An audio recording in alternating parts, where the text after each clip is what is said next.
ദൈവത്തിൻ്റെ അതിപരിശുദ്ധ നാമം വാഴ്ത്തപ്പെടുമാറാകട്ടെ. ഈ പുതിയ പ്രഭാതത്തിലെ നമ്മുടെ ഒന്നിച്ചുള്ള ചിന്തയ്ക്കായി ലഭിച്ചിരിക്കുന്ന വേദഭാഗം സദൃശവാക്യങ്ങൾ 14 അധ്യായം 29 വാക്യം. ദീർഘക്ഷമയുള്ളവൻ മഹാബുദ്ധിമാൻ, മുൻകോപിയോ ഭോഷത്വം ഉയർത്തുന്നു. രാവിലെ പല്ല് തേക്കുമ്പോൾ അയാൾ വാച്ചൂരി വാഷ് ബേസിൻ്റെ സൈഡിൽ വെച്ചു. അത് നനയാതിരിക്കാൻ ഭാര്യ അതെടുത്ത് ഭക്ഷണമേശപ്പുറത്ത് വെച്ചു. അവിടെ ഇരുന്ന് ചോക്ലേറ്റ് എടുക്കുന്നതിനിടയിൽ മകൻ്റെ കൈ തട്ടി വാച്ച് തറയിൽ വീണ് പൊട്ടി. പെട്ടെന്നുണ്ടായ കോപത്തിൽ അയാൾ ഭാര്യയെ വഴക്ക് പറഞ്ഞു. മകൻ അപ്പനോടും അമ്മയോടും ദേഷ്യപ്പെട്ടു. അല്പനേരം കൊണ്ട് വീടാകെ നരകമായി. കോപം കാരണം ബ്രേക്ക്ഫാസ്റ്റ് പോലും കഴിക്കാതെ അയാൾ അമിത വേഗതയിൽ ഓഫീസിലേക്ക് കാർ ഓടിച്ചു പോയി. ഓഫീസിൻ്റെ അടുത്തെത്തിയപ്പോൾ അയാൾ ഓർത്തു, കമ്പനിക്ക് കോടികൾ ലാഭം ഉണ്ടാകാവുന്ന ഒരു ക്ലയൻറ്റിൻ്റെ മീറ്റിംഗ് ഇന്നുണ്ട്. പക്ഷേ ധൃതിക്കും കോപത്തിനുമിടയിൽ ഫയൽ മറന്നുപോയല്ലോ എന്ന്. അയാൾ വന്നതിലും വേഗതയിൽ കാർ ഓടിച്ച് വീട്ടിലെത്തി.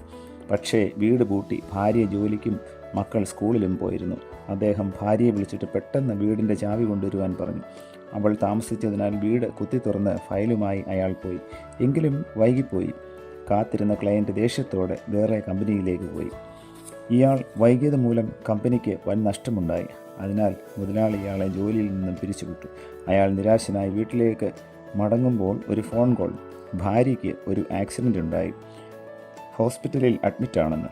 ചാവി നൽകാൻ അവർ വീട്ടിലേക്ക് അമിത വേഗതയിൽ കാർ ഓടിച്ചു വരുമ്പോൾ ആക്സിഡൻറ്റിൽ പെടുകയായിരുന്നു.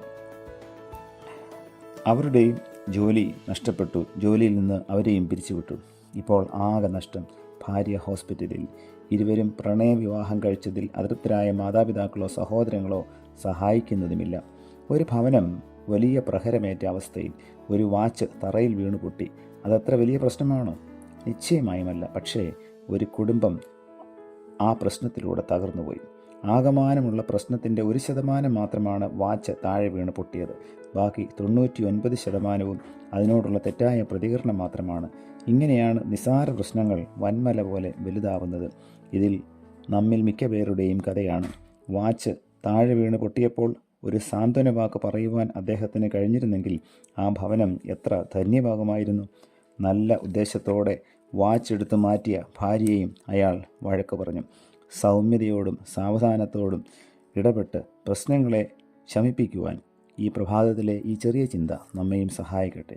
പ്രാർത്ഥിക്കാം. പ്രിയ കർത്താവെ, നൽകിയ വചനത്തിനായി നന്ദിയോടെ സ്തോത്രം. ജീവിതത്തിൻ്റെ തിരക്കേറിയ സന്ദർഭങ്ങളിൽ പലപ്പോഴും ഞങ്ങൾ കോപിക്കുന്ന അനുഭവമുള്ളവരാണ്.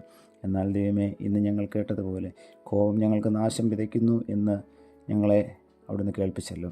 ദൈവമേ, ദീർഘക്ഷമയുള്ളവൻ മഹാബുദ്ധിമാൻ എന്ന് ഞങ്ങൾ വചനത്തിൽ വായിച്ചതുപോലെ ദീർഘക്ഷമ ഞങ്ങളുടെ ജീവിതത്തിൽ ഒരു സ്വഭാവമായി തീരുവാൻ തക്കോണം, ഞങ്ങളുടെ ജീവിതത്തിൻ്റെ ഭാഗമാകുവാൻ തക്കോണം കർത്താവ് സഹായിക്കണമേ. പുത്രൻ്റെ നാമത്തിൽ പ്രാർത്ഥന കേൾക്കണം പിതാവേ. ആമേൻ.